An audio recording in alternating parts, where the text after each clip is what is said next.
Assalamualaikum warahmatullahi wabarakatuh. Puisi buat UAS, jalan-jalan ke Asahan, singgah sebentar ke Batubara. Alhamdulillah dapat berjumpa dengan tak sesuai ini. Alhamdulillah dapat berjumpa dengan guru yang dirindukan. Semoga senantiasa sehat dan bahagia. Sesuai kan? Setelah hilang takut, hilang sedih, baru bahagia. Ini apa namanya ini? Tiba-tiba menulis kalimat yang sesuai dengan isi ceramah. Itu namanya firasat. Ittaqu firasatal mu'min fa innahu yanzuru binurillah. Takutlah kamu dengan firasat orang beriman, dia memandang dengan cahaya Allah. Ibu kalau bersih tulus memandang dengan cahaya Allah. Dulu guru saya di sekolah cerita begini. Ada seorang laki-laki, pesan dia ke bininya, kau kalau apapun yang kau buat ucapkan bismillah. Dia mau memasak, bismillah. Dia mau mencuci, bismillah. Dia mau memandikan anak, bismillah.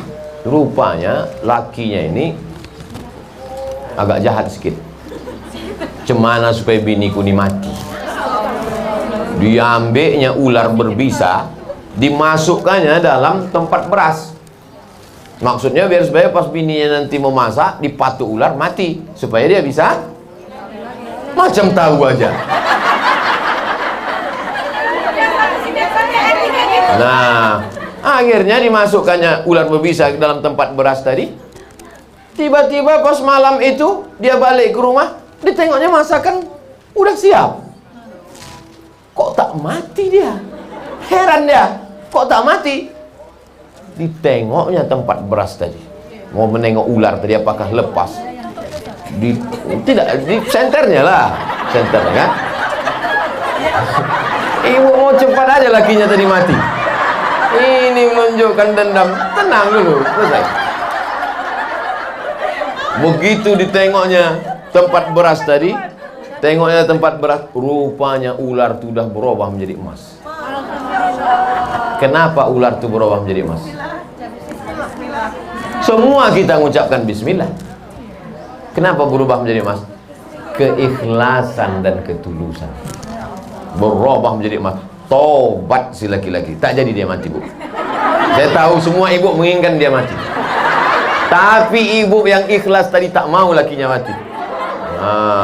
Saya tahu ibu, solidaritas ibu kuat dengan dia tadi. Paham saya itu, paham saya. Maka nanti sebelum memasak, tengok-tengok dulu tempat beras. Izin bertanya Pak Ustadz, saya pernah membaca istri yang durhaka tak dapat syafaat dari Rasulullah. Durhaka seperti apa yang dimaksud itu Pak Ustadz? Prinsipnya begini, baik sama suami, baik sama orang tua, la ta'ata li makhluqin fi ma'syiatil khaliq. Tak boleh taat kepada makhluk kalau maksiat kepada Allah. Jadi yang dimaksud durhaka pada suami, suami nyuruh sholat, dia tak mau. Suami nyuruh baca Quran, dia tak mau. Suami nyuruh berjilbab, tak mau. Kau kenapa tak berjilbab, dek? Alah abang, baru pengajian 2 kali online, mau jadi ustaz pula. Sambal abang pakai lado hijau nanti. Nah, itu bukan durhaka itu namanya suami istri duralek, lebih tinggi lagi dari itu di atasnya. Tak ada orang di Batam ini macam itu.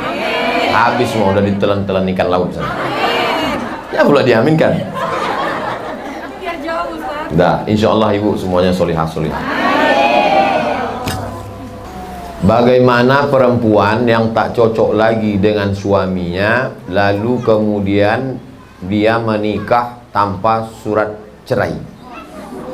Perempuan yang menikah lagi dengan laki-laki satu lagi tanpa surat cerai dari yang pertama, maka tak ada satupun kua yang mau menikahkannya.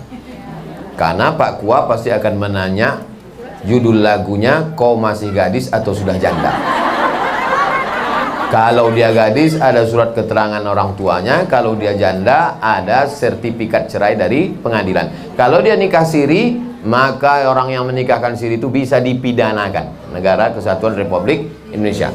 Dia sudah tak ada kecocokan karena sudah tak serumah 3 tahun, maka namanya khulu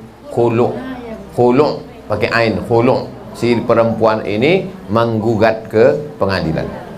Tapi katanya kalau perempuan menggugat bergoncang tiang aras Pak Ustadz. Kalau laki-laki itu soleh, baik, digugatnya.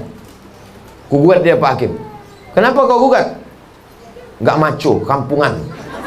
Itu bergoncang tiang aras. Tapi kalau laki-laki tadi tak ngasih nafkah, memukul sampai biru-biru, kan banyak perempuan sekarang biru-biru matanya. Biru.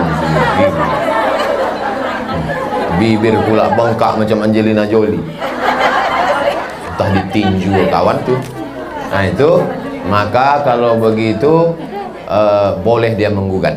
Nah, prinsipnya kalau tidak melawan Allah Subhanahu wa taala, la ta'ata li makhluqin fi ma'siyatil khaliq. Begitu prosesnya. Setelah keluar sertifikat baru. Kalau tidak, dia bisa digugat di pengadilan. Laki-laki itu bisa masuk penjara, yang menikah pun bisa masuk penjara. Karena kita negara hukum. Mohon nasihatnya Pak Ustadz, dalam kondisi Covid dengan kondisi ekonomi yang tak stabil, bagaimana menyikapinya dalam rumah tangga? Karena banyak. Itulah yang udah dibahas selama 1 jam tadi. Oh lah mak payahnya. Itulah yang kita bahas dari tadi. Dengar sekali lagi di radioku. Nantikan dengar selalu ceramah para ulama kita melalui radioku Batam 104,7 FM. Like and share.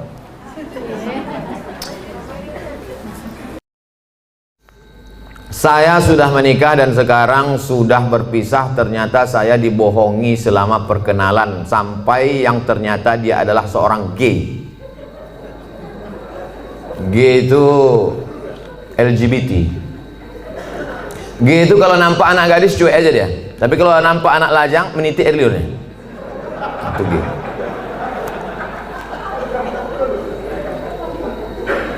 Yang paling banyak gay ini di Thailand. Makanya di sana ada musabaqah gay. Namanya Lady Boy. Muka lady, kaki boy.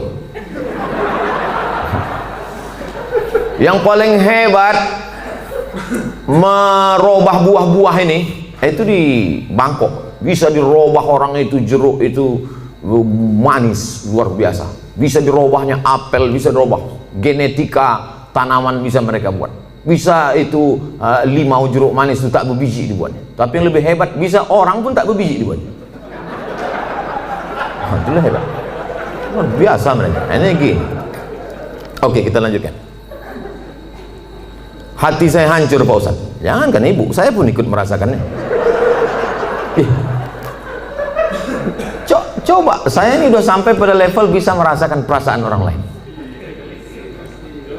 Bagaimana perasaan seorang perempuan, dianggapnya inilah akan menjadi imam dia. Ternyata pas disuruh jadi imam, bang kau jadi imam, aku aja lah. Gimana perasaan dia? Dah. Mohon Ustadz beri doa membuat hati saya tenang dan ikhlas atas diri saya. Adakah yang terjadi di dunia ini di luar kuasa Allah? Saya tanya sekali lagi. Adakah yang terjadi di dunia ini di luar kuasa Allah? Kalau ada yang mengatakan ada yang terjadi di luar kuasa Allah, berarti Tuhan itu dua. Ada Tuhan baik, ada Tuhan buruk. Berarti dunia ini tak pernah aman, karena Tuhan baik sama Tuhan buruk ini berkelahi. Lau kana fihi ma'alihatun illallah la fasadata. Seandainya di langit dan di bumi ini ada Tuhan selain Allah, maka sudah lama dunia ini hancur. Oleh sebab itu segala sesuatu terjadi atas kehendak dan kuasa Allah. Langkah, rezeki, pertemuan, maut, kuasa Allah. Itu maka kaca spion itu kecil dibuat. Kaca depan itu besar. Supaya apa? Supaya kita lebih banyak melihat ke depan daripada melihat ke belakang. Ada mobil yang kaca spionnya sebesar kaca depan? Tak ada. Masa lalu itu tengok sekali-sekali aja. Tengok, habis. Kita lebih banyak menatap masa depan. Begitu banyak masa depan di depannya. Yang senyum tak pula bisa nampak mana yang senyum mana yang tidak. Itu sedapnya ceramah musim corona nih. Oleh sebab itu Bapak Ibu yang dimuliakan Allah Subhanahu wa taala, yakinkan bahwa ini adalah sudah selesai, tatap masa depan, maka kita berharap, tidak ada tempat berharap kecuali kepada Allah. Kalau kita emosi, marah-marah, ngamuk-ngamuk, itu meledak-ledak. Marah itu apa definisi marah? Definisi marah itu adalah darah dalam jantung yang mendidih, menggelegak ke atas, mengamuk, mata memerah, bawaan emosi. Tapi kalau dia ditahan, kita tidak marah, muncul sedih. Kalau diluapkan, marah. Kalau tak dilepaskan, sedih. Maka tidak ada yang bisa menghilangkan marah dan sedih kecuali ridha menerima takdir ketetapan Allah Subhanahu wa Ta'ala. Itu bagian dari takdir Allah. Karena ibu kan sudah usaha dulu, sudah kenal dengan baik, ditengok badannya gagah berotot, kumis melintang. Kan belakangan baru tahu dia melambai. Artinya sudah usaha. Oleh sebab itu ini sudah di luar dari kemampuan kita sebagai manusia. Maka kita yakin bahwa ada Allah yang mengatur kehidupan, ada Allah yang mengatur pertemuan, ada Allah yang mengatur itu semua. Maka banyakkan ibadah. Apa kata Allah dalam Al-Quran? "Falya'budu rabb hadzal bait." Banyak-banyaklah kau beribadah kepada Allah. Kalau kau banyak beribadah kepada Allah, at'amahum min ju'. Kalau kau lapar dikasihnya kau makan. Wa amanahum min khauf. Kalau kau cemas dihilangkannya rasa cemas dari dalam hatimu. Hidup ini kalau dipikirkan cemas, berkunang-kunang kepala, sampai jam 2 malam mata tak tidur, nama penyakitnya insomnia, pergi nemui psikolog, psikiater, "Pak psikolog, saya punya masalah, sudah 2 malam tak tidur-tidur." Psikolog tuh ngangguk-ngangguk aja, psikiater tuh ngangguk-ngangguk aja, diambilnya kertas resep dikasihnya. Ini makan sebelum makan, ini makan setelah makan, ini makan setengah makan, ini makan 3 kali, ini makan 2 kali. Nengok itu bertambah pula beban kepala kita. Kalau hidup ini cuma untuk tidur aja, dikasihnya pil tidur. Begitu kita makan, hilang. Begitu dosisnya habis, kumat lagi. Tidak ada cara kecuali banyak beribadah kepada Allah. Idza sa'alta fas'alillah, minta tolong kepada Allah. Tapi ke Makkah nggak bisa Pak Ustaz. Saya mau berdoa di samping Ka'bah nggak bisa Pak Ustaz. Aqrabu ma yakunul 'abdu min rabbih wa huwa sajid. Orang paling dekat dengan Allah ketika sedang bersujud. Allahu Akbar. Saat sujud itulah mengadu kepada Allah. Jangan adu ke kawan. Ngadu ke kawan habis ditumpahkan, besok jadi lawan dibukakannya di medsos. Selesai, tamat riwayat. Mengadu kepada Allah Subhanahu wa Ta'ala, meneteskan air mata. Tak ada tempatku mengadu kecuali Engkau ya Allah, tak ada tempatku minta kecuali Engkau ya Allah, tolong aku ya Allah, hasbunallah wa ni'mal wakil, ni'mal maula wa ni'man nasir. Sulitkah bagi Allah mengatur kehidupan kita? Innama amruhu iza arada syai'an ayakula lahu kun. Mudah bagi Allah. Lalu kenapa dibuatnya hidup kita ini sulit? Dia ingin melihat kita merintih di tengah malam bermunajat melelehkan air mata. Itu yang diinginkan Allah dari hambanya yang dia sukai. Oleh sebab itu, tanamkan dalam diri kita, aku dicintai Allah, aku disayangi Allah, aku disukai Allah. Allah menyelesaikan setiap perkaraku, Allah memperhatikan aku, Allah melihat aku, Allah mengatur kehidupanku. Tiap hari dikatakan itu. Makanya selesai sholat kita katakan, la ilaha illallah wahdahu la syarikalah, lahul mulku walahul hamdu yuhyi wa yumit wa huwa ala kulli syai'in qadir. Hukuman apa sebenarnya untuk seorang homoseks di dunia dan di akhirat? Man ra'aitumuhu ya'malu 'amala qaumi Lut. Siapa yang kamu lihat melakukan perbuatan umat Nabi Lut, faqtulul fa'il wal maf'ul, maka hukumnya adalah hukum mati. Andai diterapkan hukum Islam, itu bencong-bencong itu tobat semua. Begitu dipancung kepala, hilang bencong. Hai katanya, begitu dipancung satu, hai. Tapi tak bisa itu kita laksanakan. Berapa ceramah saya yang dibully oleh bencong-bencong karena ceramah saya tegas, tapi saya tak peduli.